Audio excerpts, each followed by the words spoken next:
अब देखो question number 5 बड़ा ही इंटरेस्टिंग क्वेश्चन है और इम्पोर्टेंट भी क्वेश्चन है, ज़्यादातर आता है एग्जाम में पूछने के लिए। सबसे पहले क्वेश्चन में दे क्या रखा है कि P O Q is a line. तो पी ओ क्यू ये क्या है, एक हमारी लाइन है। Ray O R is perpendicular to line P Q, मतलब ओ आर जो लाइन है वो परपेंडिकुलर है किस पे, पी क्यू पर। मतलब कितने डिग्री का एंगल बना रही होगी, 90 डिग्री का। चलो ठीक है साहब। O S is another ray lying between rays OP and O R. So O S किस किस के बीच में लाई कर रही है, ओ आर और ओपी के बीच में। अब हमें प्रूफ दैट क्या करना है, एंगल आर ओ एस जो है वो हाफ होना चाहिए angle Q O S minus angle P O S के। सो सबसे पहले हमारे पास गिवन क्या है, गिवन हमें दे रखा है कि पी ओ क्यू क्या है, एक लाइन है। So P O Q is a line. ठीक है साहब, हमने मान ली बात।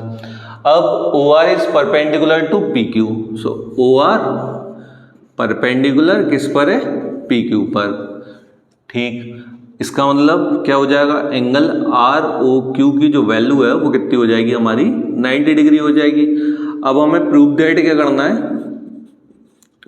Proof that angle R O S is equal 1/2 bracket angle Q O S minus angle P O S के। अब देखो किस तरीके से करेंगे, तो ये करना बड़ा आसान है, ध्यान से समझना।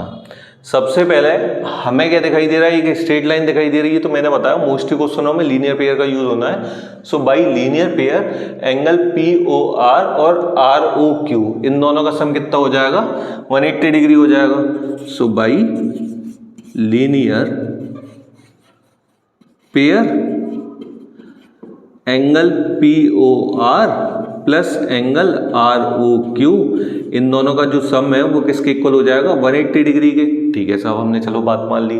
अब आर ओ क्यू तो हमें 90 डिग्री दे रखा था, पी ओ आर को क्या लिख सकते हैं, P O S plus angle R O S लिख सकते हैं। सो पी ओ आर की जगह तो आ जाएगा angle P O S plus angle R O S, और ये वैल्यू कितनी दे रखी थी हमारे पास, 90 इक्वल क्या हो गया, 180।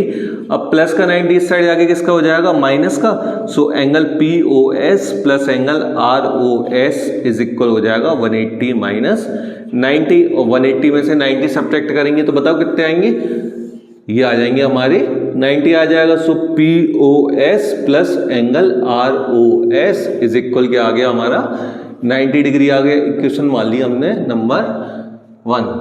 अब इसके बाद हमारे पास गिवन क्या था, देखो आर ओ क्यू इक्वल कितना दे रखा है बताओ, आर ओ क्यू परपेंडिकुलर था ना, तो कितना दे रखा था बोलो जल्दी, 90 डिग्री दे रखा था। अब 90 डिग्री तो दे रखा है, चलो साहब हमने ये वाली बात मान ली आपकी कि आर ओ क्यू कितना दे रखा है, 90 डिग्री दे रखा है। अब आर ओ क्यू को लिख कैसे सकते हैं ये समझो। देखो अगर मैं क्यू ओ एस मतलब इस बड़े वाले एंगल में से ये वाला एंगल माइनस कर दूं तो बनेगा कौन सा, आर ओ क्यू तो मिलेगा। फिर से समझो, ये यहां से क्यू ओ एस में से अगर मैं आर ओ एस माइनस कर दूंगा तो कौन सा एंगल मिलेगा हमें, आर ओ क्यू मिलेगा। तो आर ओ क्यू की प्लेस पे क्या लिख सकते हैं, angle Q O S minus angle R O S is equal क्या हो गया, 90 डिग्री। Equation number 2।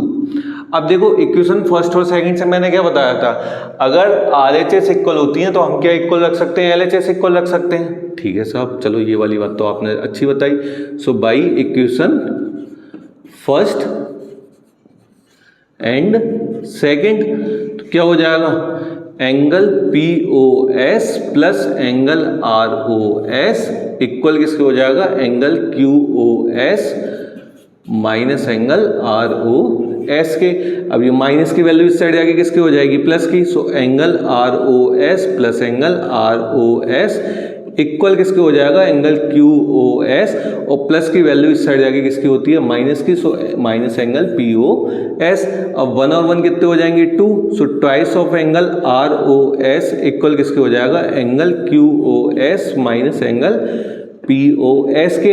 अब 2 किस में, इस साइड मल्टीप्लाई में, दूसरी साइड किस में जाता है, डिवाइड में जाता है ना। So therefore angle R O S equal किसके आ जाएगा, 1/2 bracket angle Q O S minus angle P O S.